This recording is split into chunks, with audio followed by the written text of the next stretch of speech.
સૌ સાથી યુવાનોને, વડીલોને, અહીં ઉપસ્થિત માતા બહેનોને સૌને ઉલગુલાલ જિંદાબાદ।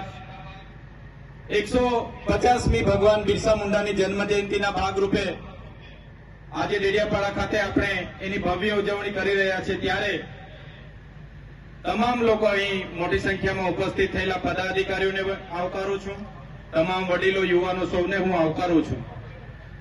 ભગવાન બિરસા મુંડાનો જન્મ આજથી 150 વર્ષ પહેલા ઝારખંડના રાંચીના ખૂટી ગામમાં થયો।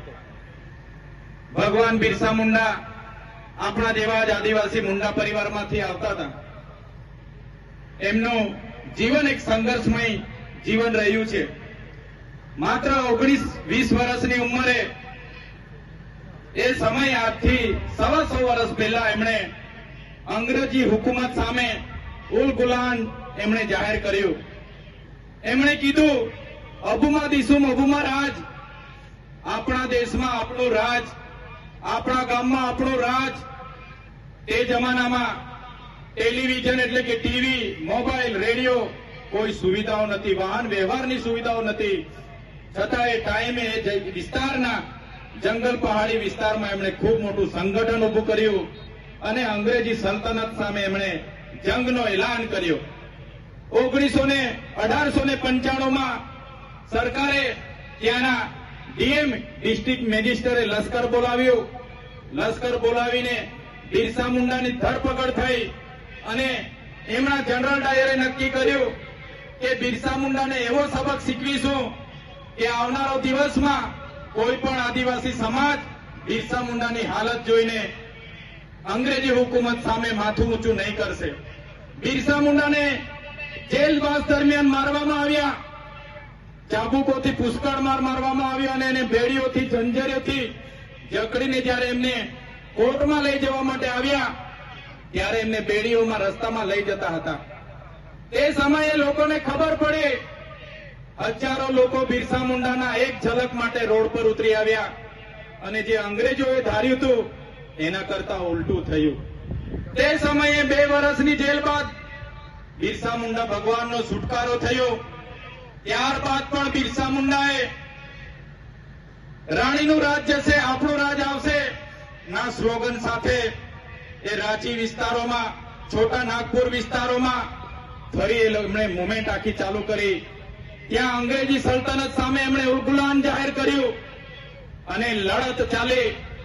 3 વર્ષ સુધી સતત લડતા લડતા 3 માર્ચ 1900ના રોજ ત્યાંના પહાડી વિસ્તારોમાં જ્યારે બિરસા મુંડા ત્યાં સંબોધન કરી રહ્યા હતા અને હજારો લોકો ત્યાં હાજર હતા, અંગ્રેજી હુકુમત સામે, એમના વેરા સામે, એમના ટેક્સ સામે, એમના કર સામે, ત્યારે અંગ્રેજી હુકુમતના લોકોએ ત્યાં એમનો ઘેરાવો કરીને ગોળીબાર કર્યા। ગોળીબારમાં 400 થી પણ વધારે આદિવાસી યોદ્ધાઓ ત્યાં મૃત્યુ પામ્યા। જે લોકો ઘાયલ હતા, જે લોકો જીવિત હતા, એમને પણ આ અંગ્રેજોની સેનાએ પહાડો પરથી ખીણોમાં નાખી દીધા। ઘણા લોકોને જીવતા દફનાવી દેવામાં આવ્યા અને બિરસા મુંડાની 3 માર્ચ 1900ના રોજ ધરપકડ થઈ। ધરપકડ થયા બાદ બિરસા મુંડાને એવી જેલમાં રાખવામાં આવ્યા કે કોઈને પણ મળવા દેવામાં ન આવ્યા અને આખરે 3 મહિના બાદ શંકાસ્પદ રીતે, સંદિગ્ધ રીતે બિરસા મુંડા 9 જૂન 1900ના રોજ મૃત જાહેર કરવામાં આવ્યા। ત્યારે બિરસા મુંડાનું જે ઉદ્દેશ હતો કે આદિવાસીઓની જમીનો બચાવવાનો, જળ જંગલ જમીન પરના અધિકારો આબાદિત કરવાના, એ ઉદ્દેશ સાથે બિરસા મુંડાએ માત્ર 25 વર્ષની ઉંમરમાં પોતે શહાદત વહોરી।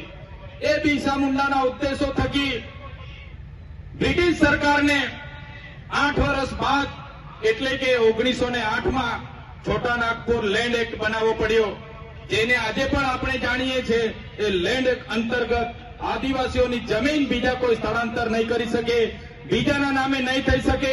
એ કાયદો બિરસા મુંડાના અથાગ પ્રયાસોથી આપણને મળ્યો છે। એ કાયદો આજે 73 તરીકે ઓળખાય છે। ત્યારે મિત્રો, બિરસા મુંડાનું જીવન, એનો ઇતિહાસ એક ગૌરવશાળી ઇતિહાસ છે। એમને દેશના ધરતી આબા તરીકે બિરુદ આપવામાં આવ્યું છે। ધરતી આબા એટલે ધરતીના પિતા। ત્યારે એમના ઉપદેશો પર ચાલવાની જરૂર છે મિત્રો. દેશની આઝાદીમાં બિરસા મુંડા સમેત તાત્યા ભીલ હોય, ખાચર નાયક હોય, તમામ આગેવાનો ગોવિંદ ગુરુ ગીરી હોય, જયપાલસિંહ મુંડા હોય, તમામ આગેવાનોએ દેશની આઝાદીમાં પોતાનું યોગદાન આપ્યું છે. ત્યારે મિત્રો આજે પણ આઝાદીના 78 વર્ષ થઈ ગયા.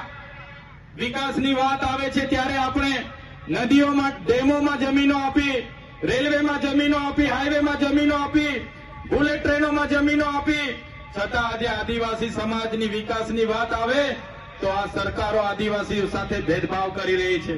આજે પણ મારો આદિવાસી સમાજ શિક્ષકો માટે રોડ પર આંદોલન કરે છે, સારી શાળાઓ માટે રોડ પર આંદોલન કરે છે, રોજગારી માટે રોડ પર આંદોલન કરે છે, દવાખાનાઓ માટે રોજ પર આંદોલન કરે છે.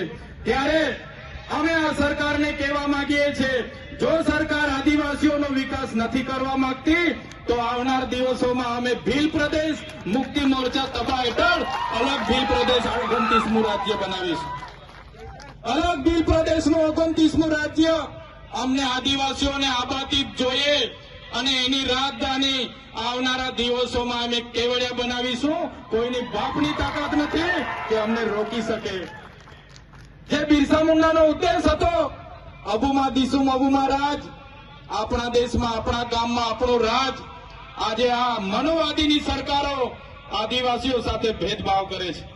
તમે જોઈ લો, આજે દેવ દિવાળી છે, બિરસા મુંડાની જન્મ જયંતિ છે, છતાંય આ મનોવાદી સરકારોએ આજે તમામ આદિવાસી વિસ્તારોમાં ગ્રામ સભાઓ રાખી છે.